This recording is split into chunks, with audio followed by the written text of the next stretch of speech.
start another discussion which will be facilitated by Sonal Bhutra with Matt Hogan, Vice President of Project Development, CMB Regional Centers on USA EB5 Investor Visa Program. Over to you, Sonal. Thanks a lot for that. And a very welcome and good afternoon to everyone yet again. And Mr. Matt, thanks a lot for joining us. And just to apprise our guests and our audience here, please tell us what is CMB Regional Center's main business? Sure. So CMB is a leader in the EB5 program. EB5 is the immigration by investment vehicle for the United States. It was talked about a little bit on this last panel, but CMB is a regional center that works to prepare and introduce investment offerings for foreign national investors who want to immigrate to the U.S. under the EB5 visa program. Okay, so there have been a lot of changes in the EB5 program since November, right? What are the changes? What is the kind of changes that every investor is looking at or the immigrants are looking at? And what is the response that you're getting? Sure. So let's talk about that a little bit. So after November the 21st of last year, of 2019, new regulations were finally rolled out that changed the program in very significant ways. To most investors, the most significant change in the program was that investment amount went up. So it used to be a minimum investment of $500,000 if that investment was made into a high unemployment or a rural area. That minimum investment has now gone to $900,000. The old higher investment or the main investment threshold used to be $1 million. If it's outside of one of those areas, now that investment is $1.8 million. So the investment amounts have increased significantly. Additionally, the areas in which the projects qualify for that minimum investment threshold have changed substantially, or the criteria, I should say, that determines what qualifies has changed substantially. Why does that impact the industry? Well, there are a lot of projects that were out there raising at the minimum investment threshold under the old regulations that were in areas that may or may not have fit the original intent of Congress, which was to drive investment dollars into high-need regions. Now, a lot of those projects no longer qualify. There are a lot of regional centers that may or may not continue to operate within the industry, may or may not continue to offer projects because they might have been focused on those areas that no longer qualify. So I would tell you, as far as EB5 is considered, or as far as those changes are considered, the program has gone through a little bit of a transitionary period where people are trying to get comfortable with the changes in the industry, trying to wrap their head around this investment amount, and trying to figure out, are they still interested in moving forward under EB5? The reality of the situation is that EB5 really truly is the only opportunity to gain permanent residency in the United States under an investment category. On the last panel, and I'll elaborate a little bit on the last panel, there was conversations about, I think Mohammed mentioned it as a leapfrog, using Turkey or Grenada to pursue an E2 visa to enter the United States.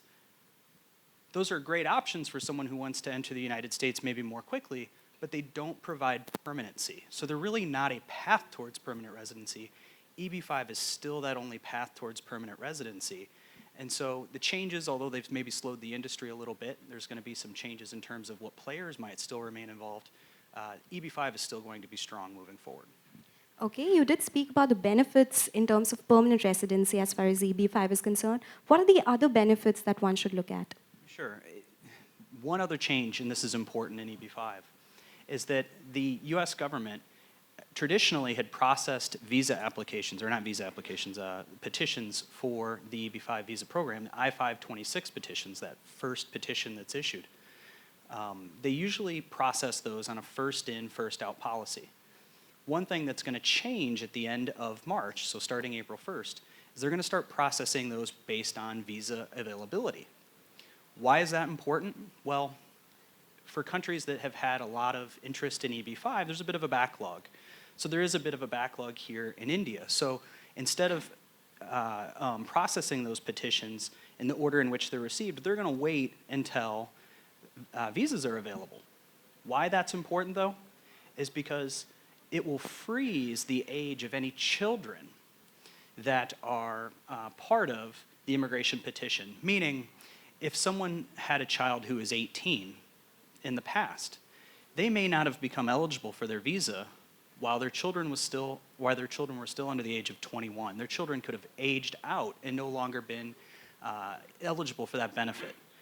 This will likely be eliminated under this new thing, or under this new policy. So when we talk about some of the benefits, why I've kind of gone down that side story, is that EB5, one of the biggest benefits is that it allows for a whole family. So it's the investor, the spouse, and any unmarried children under the age of 21 at the time that petition is filed to be eligible for this benefit. So when we talk about the overall benefits, we talk about ability to come work and live in the United States anywhere you choose, ability for your children to come live, study in the US, and then work in the US permanently without need for an H-1B sponsorship from a company or needing to pursue some other visa category. Okay, those are interesting points, right? So tell us, are all the EB5 regional centers the same, or does the choice of regional center matter for us? That's a great question. The last panel, someone had mentioned that there are over 800 regional centers active in the industry. Every single one of them are different. Some have a lot of experience, like my company. Some of them do not. I would tell you the vast majority of them do not. Every regional center is different. They have different history, different track record. It is so important that you understand who you're working with, that you work with somebody who's got a long track history of success, who's been able to do this before. It's a high dollar investment, and it's an investment for your family's future as much as anything. So you want to put it, you want to move forward with somebody that you can trust, has done this before and will do it right, and can navigate any challenges that may present themselves along the way. Okay, so I asked this to the other panelists as well. What should an individual take care of while applying for EB5 visa? So what should they take care of in terms of? Should be aware when they're considering this visa, yeah. One of the biggest things that I would tell somebody, especially from India, and I mentioned it earlier in my presentation, you want to have a great team around you. Not only do you want to work with a great regional center who can structure quality investment and give you a high likelihood of success, but you want to make sure you work with a qualified immigration attorney. You want to make sure that you've prepared your investment funds, meaning that you've really thought it through. You've worked with a chartered accountant here in India or tax planning professionals so that they can help you do this right. One thing that's really important and where a lot of people see failure in EB5 is by not properly organizing the sources of their funds. A gentleman mentioned earlier, you cannot take out a mortgage here in India and use those investment dollars to make an investment outside of, or use those dollars to make an investment outside of India. It's against Indian law.